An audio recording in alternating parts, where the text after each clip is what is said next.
God has placed a huge amount of prophetic information in the Bible. Of the Bible's 31,124 total verses, 8,352, or 27% of the entire Bible, is devoted to prophecy. God says He declares future events in the Bible so that people will know that He exists. God told Isaiah, "Who foretold this long ago? Who declared it from the distant past? Was it not I, the Lord? I make known the end from the beginning, from ancient times what is still to come. What I have said, that will I bring about." Jesus rebuked His disciples for not studying and believing in prophecy when He said, "How foolish you are, and how slow of heart to believe all that the prophets have spoken." Concerning future events, Jesus commanded, "What I say to you, I say to everyone, watch. I have told you everything ahead of time." But many Christians find it hard to study biblical prophecy.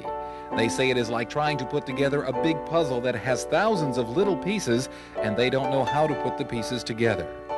What is needed is something like the box cover of a puzzle that shows the big overall picture so that one can fit the small prophetic events into place. But does a big picture exist?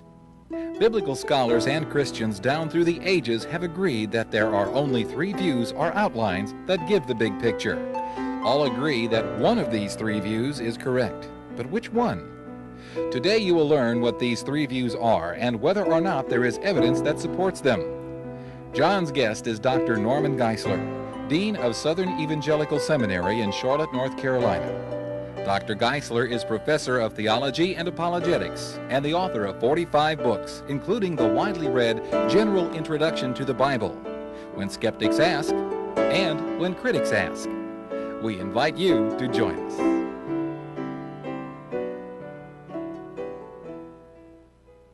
Welcome to our program. Every Christian who opens his Bible and begins to study the topic of prophecy must choose one of three different overall views. The first view is the belief that Jesus Christ will return bodily to earth and will reign from Jerusalem over the whole world. This view is called premillennialism. Amillennialism says there will be no millennium, and postmillennialists believe the church will bring in the millennium and then Christ will return after. Well, it's my contention that whatever view you pick, it should be based on and drawn from the biblical evidence itself. Well, today, my guest is Dr. Norman Geisler, who is currently Dean of Southern Evangelical Seminary in Charlotte, North Carolina. He's also Professor of Theology and Apologetics. To begin our program today, what difference does it make whether you are premillennial, amillennial, or postmillennial in your view? Well, Dr. Geisler explains. Premillennialism sets up the stage for understanding all the rest of prophecy. If Jesus is going to come back literally and reign for 1,000 years on this earth, as premillennialists say, then it makes sense to talk about a literal tribulation, 7-year period just before Jesus comes back. It makes sense to talk about a literal antichrist, a man who will sit in the temple of God in Jerusalem, a literal temple rebuilt, claiming that he is the Christ and asking people to worship him. It makes sense to talk about a rapture, that Jesus is going to come and take away his church from this world. All of this makes sense if the premillennial view is correct. And we've seen there's a biblical basis, the Old Testament, the New Testament, the early church, in a sound literal hermeneutic for believing in premillennialism. Now when we pick up the Bible and come to the book of Revelation, we don't have to say, well, this is all spiritual, this is all symbolic, you can't take it literally. When it says Jesus is going to come back and set up a kingdom, it says he's going to come and judge the nations in Revelation chapter 19, you can take it literally. When it says there's going to be an antichrist and people are going to get 666 written on their hand or their forehead if they don't worship the antichrist, their heads are going to be cut off, there's no reason not to take this literally because prophecy is literal.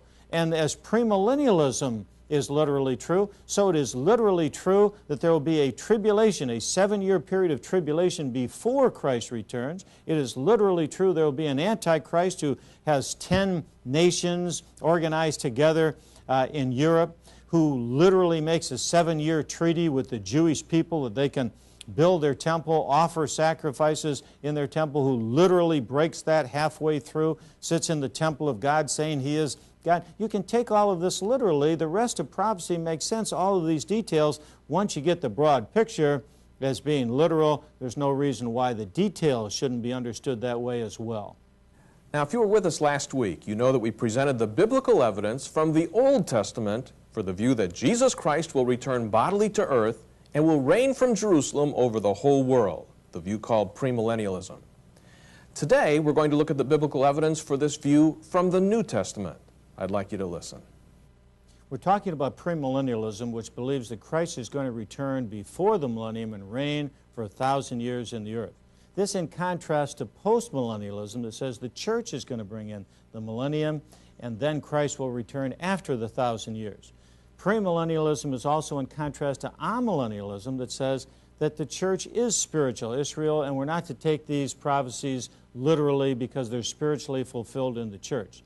Now, we've already seen from the Old Testament that God made unconditional land promise to Israel to give them the whole land of Palestine forever. They have never had it, but they will when Christ returns. We've already seen from the Old Testament that the Messiah, son of David, is going to come and reign on a throne in Jerusalem forever. This has never happened, but it will, according to premillennialism. Now, let's take a look at the arguments from the New Testament that show that premillennialism is still true, that there's still a literal national future for Israel. One of the indications that the premillennial view is correct is that these were not just Old Testament predictions that were somehow fulfilled spiritually in the church, but in the New Testament, they are still looking forward to a literal Davidic kingdom and a literal restoration of Israel to the land. In Matthew chapter 21, verses 5 and following, Jesus was called the Son of David on Palm Sunday when he came into Jerusalem. He has never fulfilled the predictions about being the Son of David reigning on a throne, and if God can be trusted, he will someday fulfill these. His own claim to be the Messiah in Matthew chapter 22 was that he was the Son of David as well as David's Lord. One of the strongest passages in the New Testament that there will be a literal future for Israel and that Jesus will return and reign on a throne is found in Matthew chapter 19, verse 28. So Jesus said to them, "Assuredly I say to you, that in the regeneration, when the Son of Man sits on the throne of his glory, you who have followed me will also sit on 12 thrones, judging the 12 tribes of Israel." Jesus is not talking about a spiritual fulfillment in the church. He's talking about the 12 apostles sitting on 12 thrones with him in Jerusalem, judging the 12 tribes of Israel. This is a strong New Testament indication that Jesus is going to come back and literally reign here in this world. This is a premillennial view in contrast to the view that the church is spiritual Israel and there is no national future for Old Testament literal Israel. In order to show this emphatically, the very last thing Jesus said before he left this world was recorded in Acts chapter 1. Now, you would think that the last thing Jesus said on earth would be something very important. And guess what it was about? Premillennialism. Acts chapter 1, verse 6. Therefore, when they, the disciples, had come together, they asked him, saying, "Lord, will you at this time restore the kingdom to Israel?" He's been with them for 3.5 years. If the amillennialists were right, he should have said to them, "Look, guys, I've been telling you for 3.5 years there's not going to be any kingdom for Israel. If I wasted all my effort for 3.5 years, he should have rebuked them." Instead, what did Jesus say? He said there will be a kingdom for Israel. Not now. There's something else we have to do first. Listen to his answer. "It is not for you to know the times or the seasons which the Father has put in his own authority." God knows. God has a future for them. Their future is as secure as God is. It's as eternal as God is eternal. But here's what I want you to do in the meantime. "But you shall receive power when the Holy Ghost has come upon you, and you shall be witnesses to me in Jerusalem, Judea, Samaria, and to the end of the earth." In other words, Jesus, before he left this world, reiterated there will be a kingdom for Israel. It will surely come, but in the meantime, let's preach the gospel to all the world. Next, we're going to look at one of the strongest and clearest passages in the New Testament proving that God still has future plans for Israel. It's Romans chapter 9, 10, and 11. Dr. Geisler explains. Romans chapter 9 through 11 is one of the greatest passages in the New Testament that there'll be a literal future for Israel. Romans 9 is about Israel's past, Romans 10 about Israel's present, and Romans 11 about Israel's future. Now notice he's talking here about literal Israel. Romans chapter 9, verse 3.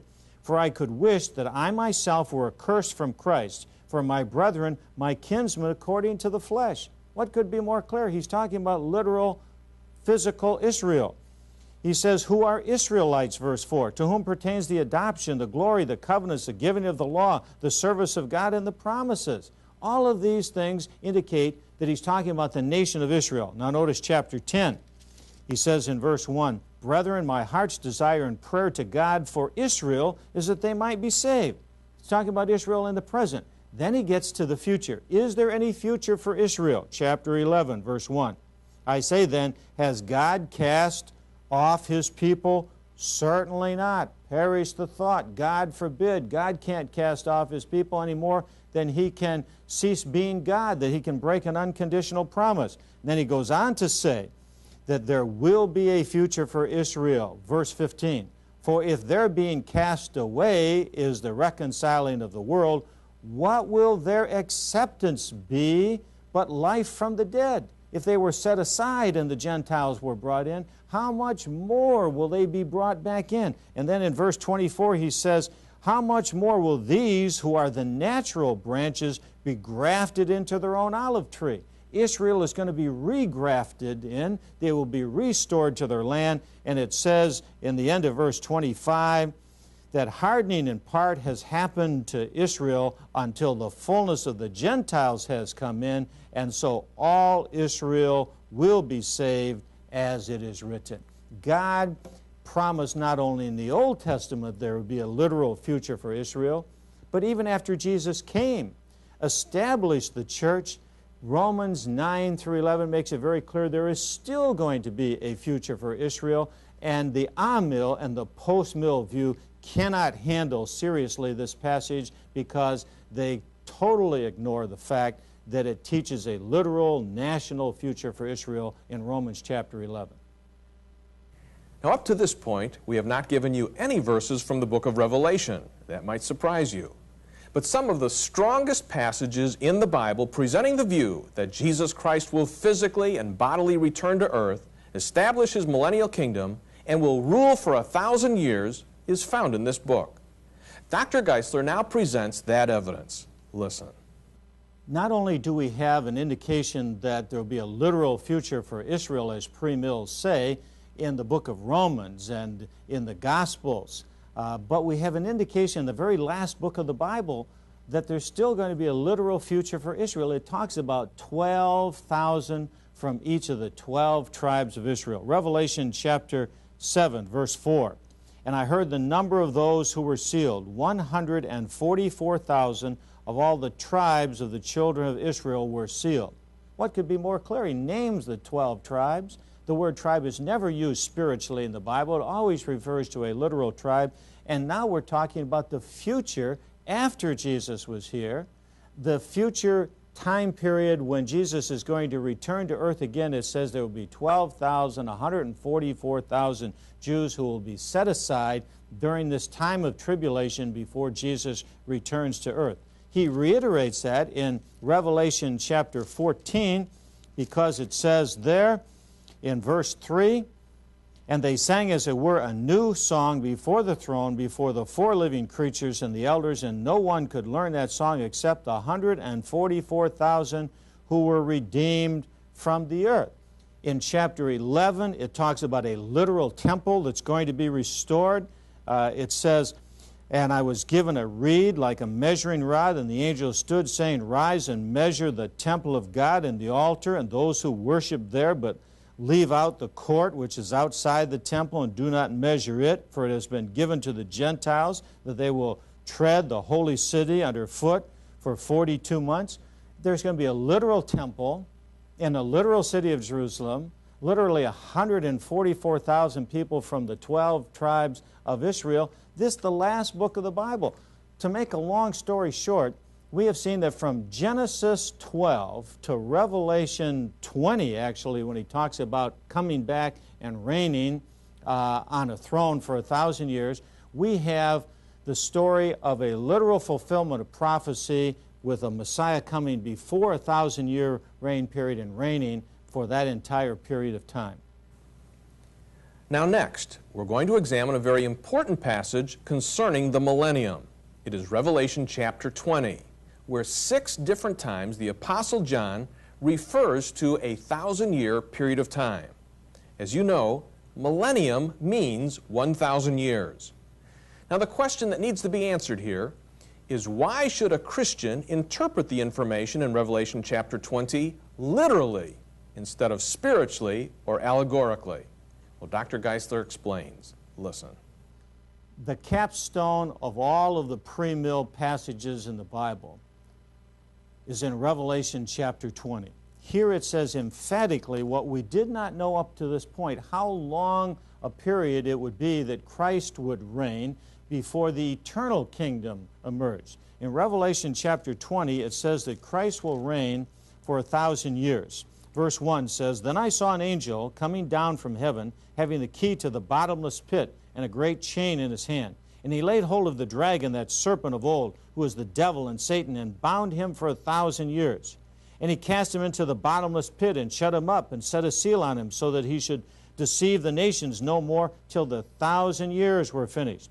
But after these things he must be released for a little while. And I saw thrones, and they that sat on them, and judgment was committed to them. I saw the souls of those who had been beheaded for the witness of Jesus and the word of God, who had not worshipped the beast or his image, had not received his mark on their forehead or on their hands, and they lived and reigned with Christ for 1,000 years. But the rest of the dead did not live again until the 1,000 years were finished. This is the first resurrection. Blessed and holy is he who has part in the first resurrection. Over such the second death has no power, but they shall be priests of God and of Christ, and shall reign with him 1,000 years. Verse 7, now when the 1,000 years have expired. Now why did I emphasize 1,000 years? Because some people say, well, there's only one passage in the Bible that mentions 1,000 years and is to be used spiritually. It mentions it 6 times. How many times does God have to say it before it's true? 6 times over and over he said there will be a 1,000-year reign. The first resurrection will occur before the 1,000 years. Christ will reign 1,000 years. The second resurrection of the lost after the 1,000 years. They will be judged before the great white throne. The Bible teaches literally from Genesis 12 to Revelation 20, premillennialism. Christ coming bodily back to earth, fulfilling the promises to be the Son of David, reigning on a throne in Jerusalem, the beginning of the fulfillment of the promise to Abraham and his descendants that the Jews would be back in their land and would have that land forever. If you are not a premillennialist, you are not taking the Bible seriously. If you are not a premillennialist, you are neglecting much of prophecy in the Old Testament, the very words of Jesus in the New Testament, the Apostle Paul in Romans chapter 11, and the Apostle John in Revelation chapter 20. The Bible from Genesis to Revelation teaches premillennialism. Now also in Revelation chapter 20, many people want to know more about the 2 resurrections mentioned there. What do they mean? Can they be spiritualized, allegorized, or should they be taken literally? If they're taken literally, what do they refer to?